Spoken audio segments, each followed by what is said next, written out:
좋은 아침입니다. 하나님의 말씀과 오늘 다시 시작.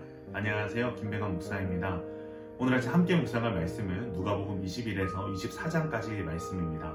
중심 구절은 22장 4절입니다. 예수께서 힘쓰고 애써 더욱 간절히 기도하시니 땀이 땅에 떨어지는 핏방울같이 되더라. 아멘.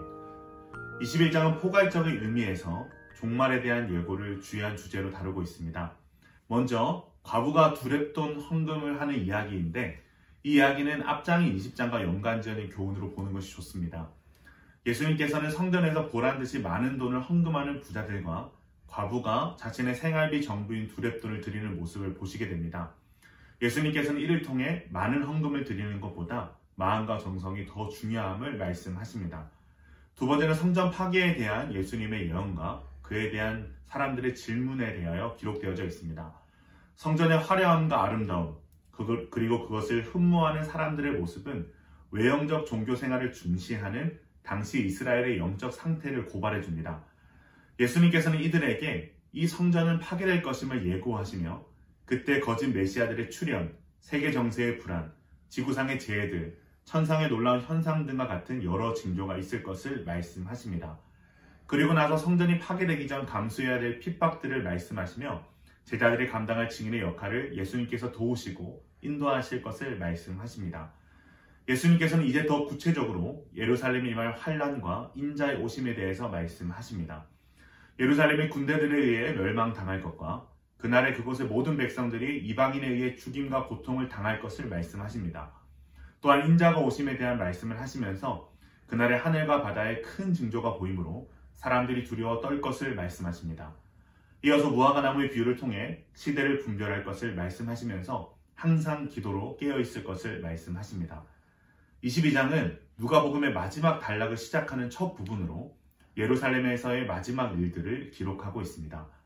본장은 6월절에 이르러 예수 그리스도를 죽이려고 하는 사내들인의 음모와 예수님의 제자인 가룟 유다의 배반을 시작으로 최후의 만찬을 통해 성찬 예식의 재정과 유다를 향한 예수님의 탄식 이야기, 제자들의 다툼 가운데 섬기는 자가 하나님 나라에서는 큰 자라는 교훈, 베드로의 부인 예고, 그리고 이제 핍박의 때를 맞이하는 제자들에게 전대와 주머니와 검을 가지고 실전을 준비하라는 교훈, 예수님께서 감난산에 가셔서 자신의 메시아적 순환의 문제를 놓고 피땀을 흘리시며 기도하신 이야기, 가룟 유다가 대제사장들과 서기관들과 함께 와서 예수님을 체포하고 예수님께서 대제사장의 집에 끌려가 신문을 받으시는 가운데 지켜보던 베드로가 예수님을 3번 부인한 후 대성통곡한 이야기, 예수님께서 공회에 끌려 나가셨을 때 자신이 메시아이심을 분명히 밝히시는 이야기 등이 시간의 흐름에 따라 기록되고 있습니다.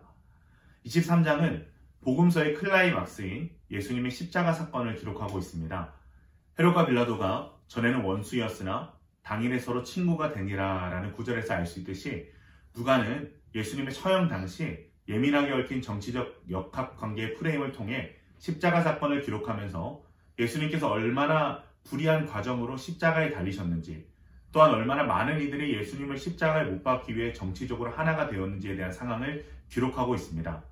그리고 함께 못 박힌 두 강도 중 한 강도의 믿음과 구원 이야기, 예수님께서 숨지실 때의 이야기, 아리마대 요셉이라는 선하고 의로운 사람이 예수님의 장례를 치러진 이야기 등이 기록되어져 있습니다.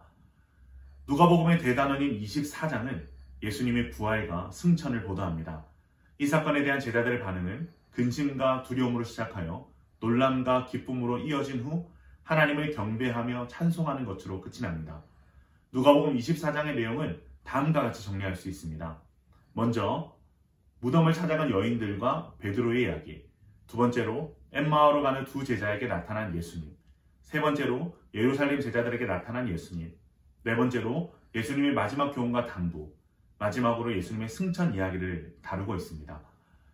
오늘 말씀을 통해 우리가 얻을 수 있는 교훈은 무엇일까요? 오늘 말씀은 내 인생의 마지막을 어떻게 준비하는가라는 질문을 우리에게 던지고 있는 것 같습니다. 예수님께서는 마지막 공생애를 숨가쁘게 마무리하시면서 살인 음모와 제자의 배반이 이어지는 상황 속에서도 묵묵히 십자가를 향한 행진을 계속해 나갔습니다. 신자의 삶은 어떻게 하면 잘 살까를 고민하는 삶이 아니라 어떻게 하면 잘 죽을까를 고민하는 삶이라고 합니다. 즉 언제나 마지막을 생각하며 하나님 앞에서 맡기신 사명을 다하는 삶이 신자의 삶이라는 것입니다. 우리는 예수님의 길을 따라가야 할 제자들입니다. 그렇게 예수님께서 마지막을 향해 묵묵하게 걸어가신 모습을 본받아 우리도 우리의 십자가를 지고 묵묵히 걸어가는 법을 배워야 할 것입니다. 그러나 우리의 힘으로는 할 수 없습니다. 그러나 위로부터 오는 능력을 힘입는다면 우리 또한 예수님이 걸어가신 길을 걸어갈 수 있습니다. 예수님께서는 친히 위로부터 오는 힘을 입는 삶의 비결을 보여주셨습니다. 그것은 바로 땀방울이 핏방울같이 맺히도록 엎드리는 기도의 시간들입니다. 사랑하는 기쁨 가족 여러분, 우리의 삶에 주님 앞에 설 마지막을 준비하는 몸부림이 회복되기를 바랍니다. 우리의 힘으로는 할 수 없지만 예수님께서 보여주신 처절한 기도의 모습을 본받아 우리의 삶에 예수님의 남은 고난을 채우며 끝까지 제자의 삶을 걸어갈 수 있기를 바랍니다. 예수와 함께 죽고 예수와 함께 사는 영광스러운 삶이 저와 여러분의 삶이 되기를 주님의 이름으로 축원합니다.